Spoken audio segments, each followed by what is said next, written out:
كيقترحوا مثلا انا كنشوفها بزاف امرابه مزراوي في لاك سونترال، وكاين اللي كيعطي مثال بفرقتو راه بعض المرات كيلعبوهم في اللاكس. انا رايي الشخصي امرابط ما صالحش اللاكس. اول حاجه ثقيل، الرولونس ديالو ناقص حتى في العمليه ديال البناء راه ماشي من نقاط القوه ديالو. هو واعر في الابتكاك، تضييق المساحه على اللاعب اللي عنده الكره باش ما ياخذش القرار، قفل الزوايا ديال التمرير واعر فيها، الطاكل واعر فيه. ولكن اول حاجه ما عنده مشكله في الكره الطوال. اكثر لعاب في المنتخب كيغش اللي في الكره الثابته اللي كتكون ضدنا هو امرا كره في السما كيتحنى ما كيطلعش ليها.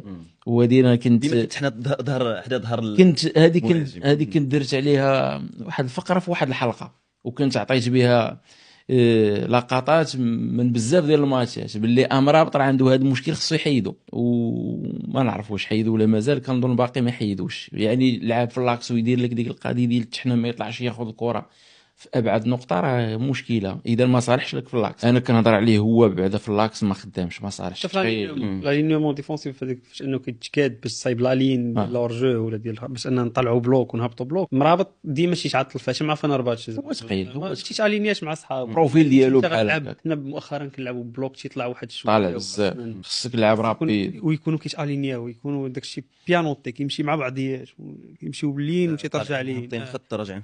حيت يقدر باس واحد تمشي لك الديفونس كامله. ولا ما كانوش دوك الديفونس مقادين بحال البارسا دابا مشات تماركاش، اولا ما كانوش رابيد كاع زعما ما رجعوهاش. وهنا هما المشكل. ودي المشكل ديال سيس. دابا حنا كنقولوا ان ممكن سيس يرجع، زعما واحد ما غيتفاجئ الا رجع سيس، مي الا رجع غيكون هذا هو المشكل.